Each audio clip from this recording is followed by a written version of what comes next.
I was on time. No, you were late.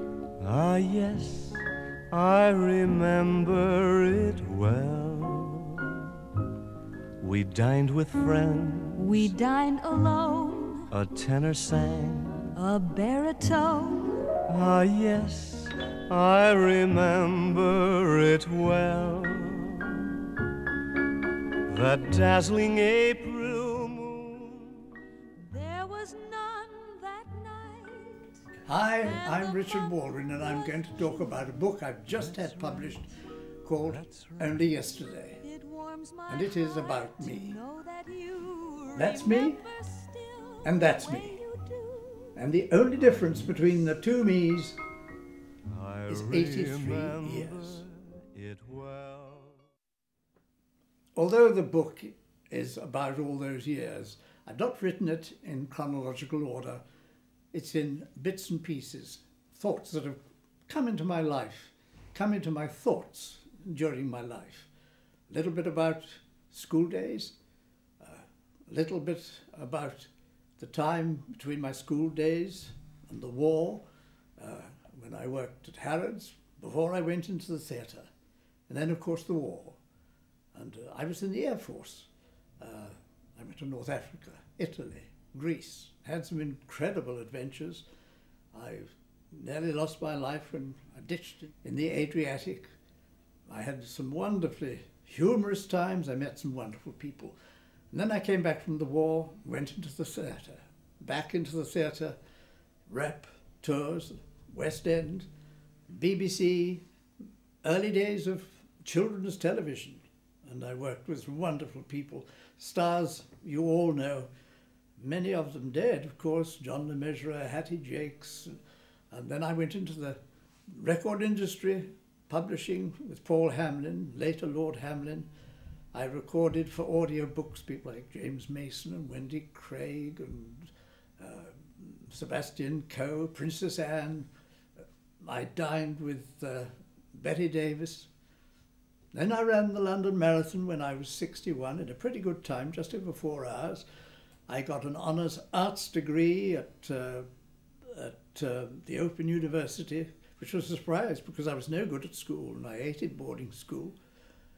And then I've had so many different encounters with dogs all my life. I've loved them, and I've still got a black Labrador, and I think I'll have a black Labrador till the day I die.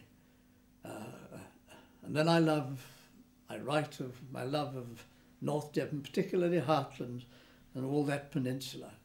So many things have happened to me, and I think they will make entertaining reading.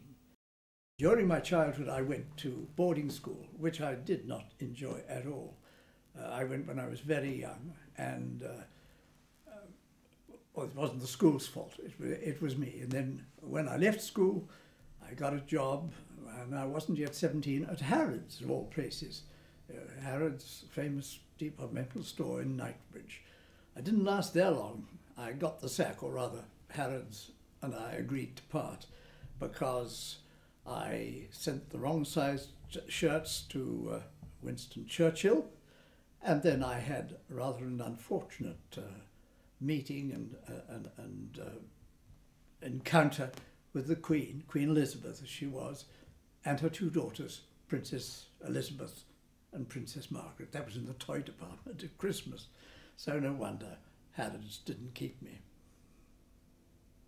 Highlights when I was running Music for Pleasure, which was an LP company, was when we decided to issue one single. That single was Grandma, I Love You, with Winifred School in Stockport. And we got to #1. Top of the Pops came down to record it, and we raised money for the school. It was great. I was mocked, but it was great. And also, the other very sad story was Nigel Tetley in his trimaran Victress, and he so nearly won the first solo round the world race, but he sank a few thousand miles from the finishing line. And of course, Robin Knox-Johnson won it, but we held a reception for Nigel Tetley when he was rescued, and it was marvellous that not only Robin Knox Johnson came, but also Sir Francis Chichester.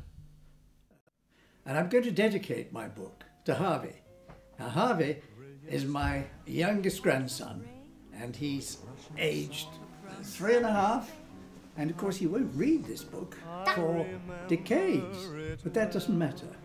What is important is that he reads it, and then his grandchildren and his grandchildren's children, because I think it is so important that future generations do have a record of what life was like for one person through the 20th century and into the 21st. So I hope you enjoy this book. And I hope this young man enjoys this book. I think you will. I will. I remember it well.